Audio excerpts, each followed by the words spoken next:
பழைய சோற்றுக்காக தானமாக வழங்கிய ஒரு கிராமத்தை பற்றி உங்களுக்கு தெரியுமா? வாருங்கள் பார்ப்போம். சிவகங்கைக்கு அருகில் ஒரு கிராமம். ஒரு நாள் விடியற்காலை நேரம் ஒரு குதிரையில் அவர் வந்து கொண்டிருக்கிறார். முதல் நாள் எதிரிகளுடன் போராடி அவர்கள் கையில் சிக்காமல் அவர் தப்பி வந்திருக்கிறார். யார் அவர்? மருதுபாண்டியர்.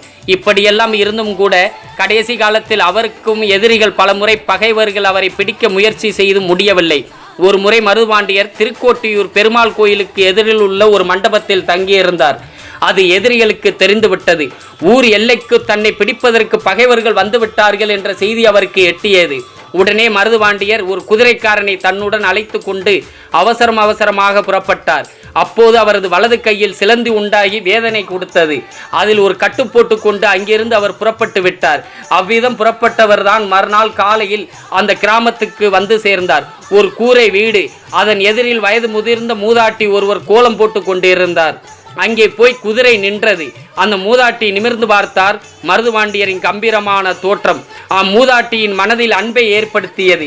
எனவே, அரப்பா, நீ என்ன வேண்டும் உனக்கு என்று கேட்டாள். அம்மா, எனக்கு பசியாக இருக்கிறது, தாகமாகவும் இருக்கிறது, ஏதாவது இருந்தால் கொடுங்கள் என்றார் மருதுபாண்டியர்.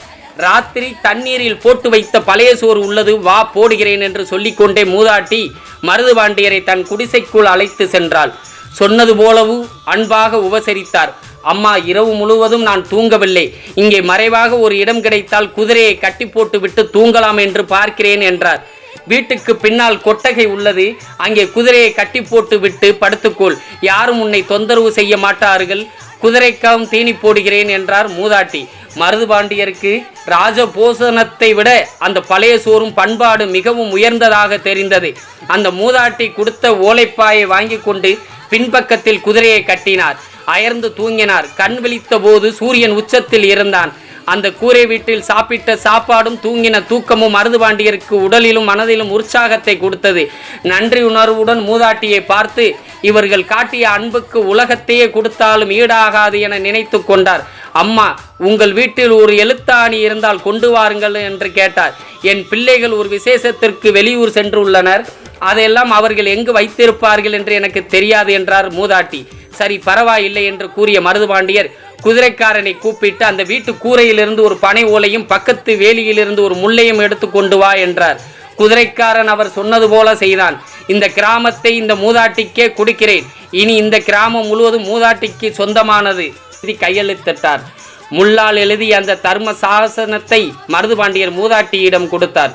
பிறகு, அம்மா, சிவகங்கை சமஸ்தான அதிகாரிகளிடம் இதை நீங்கள் கொண்டு போய் கொடுத்தால் உங்களுக்கு ஏதாவது அனுகூலம் கிடைக்கும் என்று சொல்லிவிட்டு குதிரை மீது ஏறி சென்று விட்டார். வெளியூர் சென்ற பிள்ளைகள் திரும்பி வந்ததும் இதை எடுத்துக்கொண்டே சமஸ்தானத்தில் காட்டலாம் என்று மூதாட்டி நினைத்தார். ஆனால் அதற்குள் பகைவர்கள் பிடித்து சிறையில் அடைத்து விட்டார்கள். நீண்ட காலம் கழித்து அவருடைய கடைசி காலத்தில் உங்களுடைய கடைசி விருப்பம் என்ன என்று சொல்லுங்கள் என்று கேட்டார்கள். அப்போது மருதுபாண்டியர் என்ன சொன்னார் தெரியுமா? நான் யாராருக்கு எந்தெந்த கிராமத்தை எழுதி கொடுத்திருக்கிறேனோ அதெல்லாம் அவர்களுக்கு சொந்தமாக வேண்டும், இதுதான் என் பிரார்த்தனை, இதை தவிர வேற விருப்பம் எதுவும் இல்லை என்று தெரிவித்தார். இதை கேட்டதும் அவரது விரோதிகளுக்கே ஒரு மாதிரியாகிவிட்டது. அவரது நன்றி உணர்வுக்கு மரியாதை அளித்து அவரது இறுதி விருப்பத்தை நிறைவேற்றினர். மருதுபாண்டியர் கொடுத்த பொருட்களையெல்லாம் அவர்களுக்கு வழங்கப்படுகிறது என்று கேள்விப்பட்ட அந்த மூதாட்டி தன்னிடமிருந்த ஓலையை கொடுத்து அனுப்பியிருந்தார். அந்த கிராமம் அவளுக்கு கிடைத்தது. அப்படி கிடைத்த கிராமம்தான் பிறகு பழஞ்சோற்று குருநாதனந்தல் என்ற பெயரை பெற்றது. தன் வீட்டில் பழைய சோறு சாப்பிட்டது மருதுபாண்டியர் என்ற விஷயமே அந்த மூதாட்டிக்கு அதன் பிறகுதான் தெரிய வந்ததாம். கையில் கட்டுப்போட்டு இருந்த நிலையிலும் கூரையிலிருந்து எடுத்த ஓலையில் முள்ளினால் முகமலர்ச்சியோடு மருதுபாண்டியை எழுதிய காட்சி மூதாட்டியின் நினைவில் நிழலாடியது.